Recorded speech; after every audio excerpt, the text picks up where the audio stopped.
Assalamualaikum warahmatullahi wabarakatuh.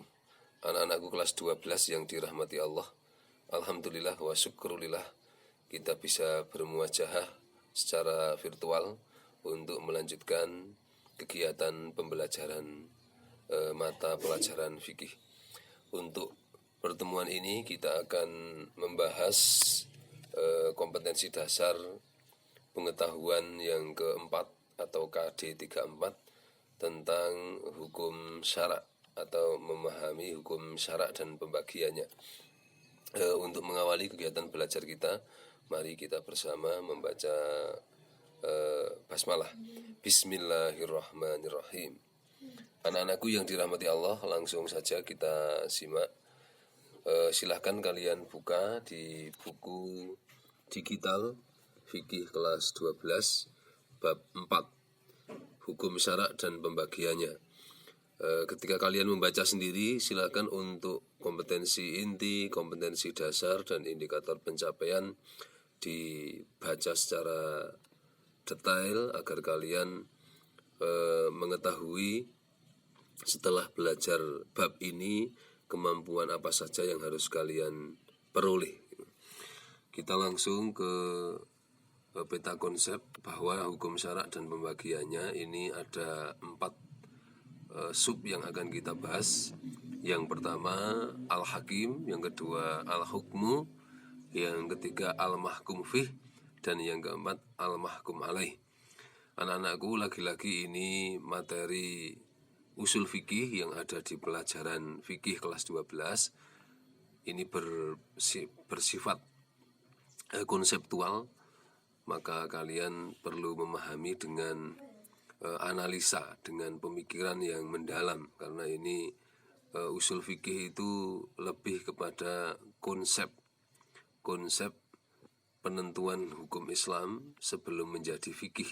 Ini usul fikih, maka lebih konseptual, lebih ada nuansa filosofis daripada fikih. Maka dibutuhkan pemikiran yang mendalam, yang detail. Nah, kita lihat di prawacana hukum syarak yang lebih populer disebut dengan hukum syariat. Kalau sekarang ada istilah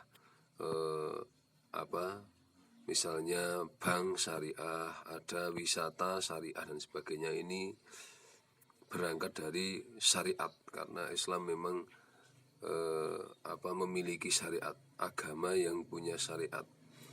Hukum syariat merupakan sejumlah aturan dari Allah Subhanahu wa Ta'ala yang mengatur berbagai persoalan manusia yang berkaitan dengan perbuatan mukallaf, orang yang sudah terbebani hukum.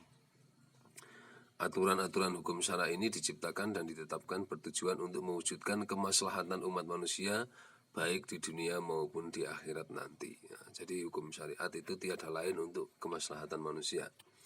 Dalam kajian usul fikih, pembahasan tentang hukum syarak meliputi unsur-unsur pencipta hukum atau al-hakim. Nah, tadi ada al-hakim. Al-hakim itu apa? Al-hakim itu adalah pencipta hukum. Pencipta hukum. Yang kedua, al-hukmu, ini hakikat hukum syarak.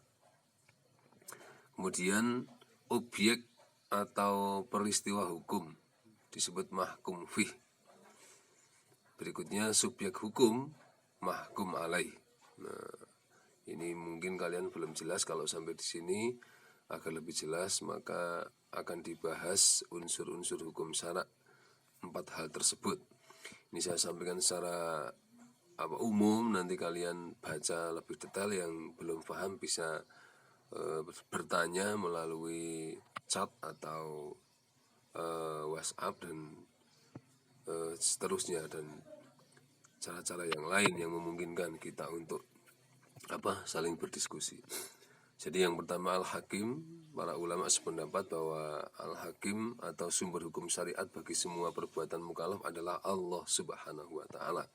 Jadi al-hakim intinya adalah sumber hukum syariat atau pencipta hukum, maka tiada lain adalah Allah Subhanahu wa Ta'ala. Nah, ini hukum ini diberikan Allah ada kalanya secara langsung berupa nas yang diwahyukan kepada Nabi Muhammad, kepada Rasulnya. Ada kalanya dengan perantara petunjuk yang diberikan kepada ulama mujtahid untuk mengistimbatkan hukum atau menetapkan suatu hukum terhadap perbuatan mukallaf. Mukallaf itu seorang muslim atau muslimah yang sudah dikenai kewajiban karena sudah memenuhi syarat akil balik dan seterusnya, dengan bantuan dalil-dalil dan tanda-tanda yang disyariatkan. Sudah masyhur di kalangan ulama bahwa pembuat hukum itu adalah Allah Subhanahu wa taala. Ini dasarnya surah Al-An'am ayat 57. Bismillahirrahmanirrahim. Qul inni ala bayyinatin min rabbi wa kadzdzabtum bihi ma indi ma tasta'jiluna bihi. Inil hukmu illa lillah. Ini penekanannya di sini. Yaqussul haq wa huwa khairul fasilin.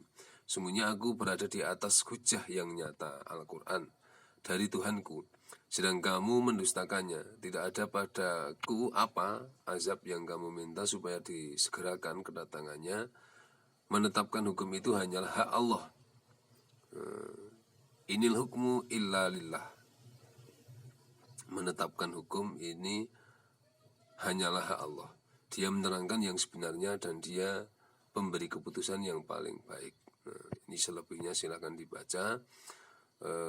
Intinya yang menetapkan hukum, pencipta hukum, al-hukmu itu adalah Allah al-hakim. Al-hakim ini adalah Allah Subhanahu wa taala. Tentu untuk memahami butuh keilmuan, maka para rasul, para sahabat, para ulama ini menjelaskan hukum-hukum dari Allah dengan kealiman, kemampuan keilmuan mereka. Yang kedua, al-hukmu. Al-hukmu. Hukum menurut bahasa atau al-hukmu menurut bahasa adalah menetapkan suatu terhadap suatu. Definisi hukum secara istilah menurut mazhab Abu Zahra. Ini maksudnya al-hukmu itu hukum. Al-hukum ya. Aturan. Menurut Muhammad Abu Zahra, khitabus syar'i al-muta'allaqu bi amwalil mukallafina bil iftidai awit tahyiri awil wat'i. Hukum itu adalah tuntutan syar'i atau seruan dari Allah Subhanahu wa taala yang berkaitan dengan perbuatan orang mukallaf, baik sifatnya mengandung perintah maupun larangan, adanya pilihan atau adanya sesuatu yang dikaitkan dengan sebab atau hal yang menghalangi adanya sesuatu. Nah, hukum syara adalah kewajiban bagi setiap muslim. Hal ini karena hukum-hukum syara memuat aturan yang berkaitan dengan perbuatan dan tingkah laku manusia dalam kehidupan praktis mereka, baik berkaitan dengan berbagai perintah maupun larangan yang tidak boleh dilanggar. Hukum ada dua, yaitu hukum taklifi dan hukum wad'i. Nah, hukum taklifi itu apa? Hukum yang mengandung tuntutan untuk mengerjakan dengan tuntutan pasti, tuntutan untuk mengerjakan dengan tuntutan tidak pasti, tuntutan untuk meninggalkan dengan tuntutan pasti, tuntutan untuk meninggalkan dengan tuntutan tidak pasti, tuntutan untuk memilih mengerjakan atau meninggalkan. Nah, ini maksudnya hukum tapi dibagi. Langsung biar jelas, hukum taklifi dibagi menjadi 5. Nah, ini ya. Jadi 5. Yang pertama al-ijab. Hukum yang mengandung tuntutan untuk mengerjakan dengan tuntutan yang pasti. Al-ijab atau wajib. Contohnya perintah sholat. Wa aqimus sholata wa atuz zakata warka'u ma'ar raki'in. Al-Baqarah ayat 43. Dan dirikanlah sholat, tunaikanlah zakat dan rukuklah beserta orang-orang yang rukuk. Berikutnya an-nadhb atau sunnah.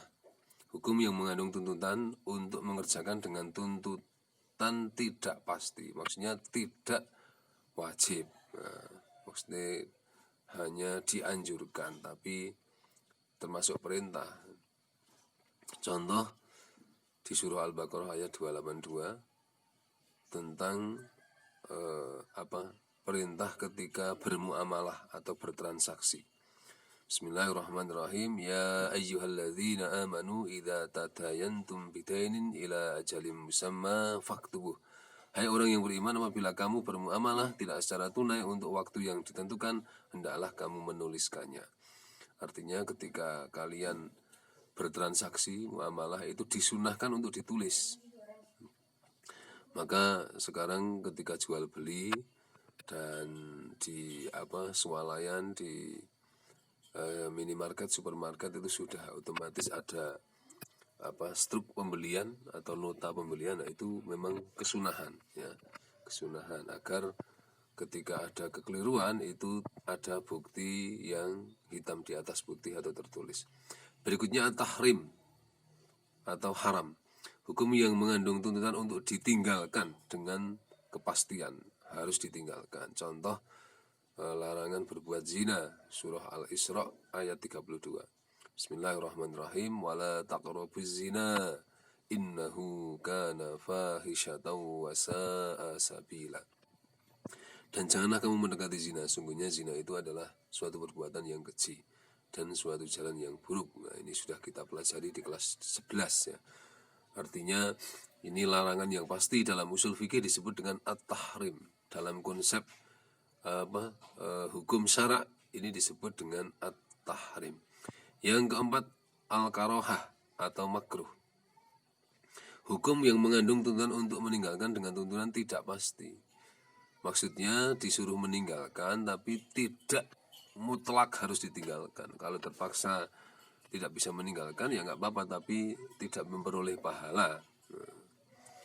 Ini contohnya tentang tidak boleh ngeyelan dalam hal agama. Kalau masalah ajaran agama ini seharusnya langsung mengikuti saja, tidak perlu bertanya-tanya. Ini sebagaimana Al-Maidah ayat 101 yang menjelaskan tentang orang yang beriman, janganlah kamu menanyakan kepada nabimu hal-hal yang jika diterangkan kepadamu akan menyusahkan kamu. Nah, tak bertanya kenapa manusia dilahirkan, kemudian kenapa diperintah sholat. Nah, itu kalau kamu dijelaskan hanya menggunakan pikiran menangkapnya, kamu akan pusing karena ini hal-hal yang terkait dengan keimanan. Maka banyak bertanya hal-hal yang harusnya diterima secara imani, secara hati, ini makruh. Maksudnya tidak boleh ngeyelan dalam hal-hal ajaran Islam yang terkait dengan keimanan. Nah, ini contoh karohah. Contoh yang lainnya banyak hukum yang dimakruhkan oleh para ulama, misalnya merokok, kemudian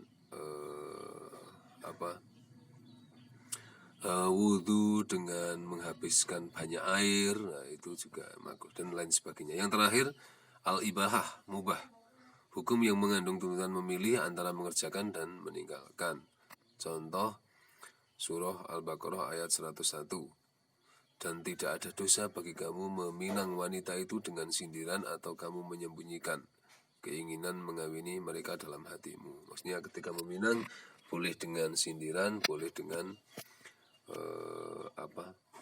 syarah dengan jelas. Nah, ini hukumnya mubah. Atau kalau di kelas 11 dulu sudah kita bahas, ketika akan meminang janda yang sudah habis masa, yang belum habis masa iddah, itu boleh, tapi harus dengan diperbolehkan saja dengan cara kinayah atau sindiran. Mungkin demikian anak-anakku, ini ada tabel yang semakin mempermudah kalian untuk memahami tentang perbedaan dari masing-masing hukum taklifi.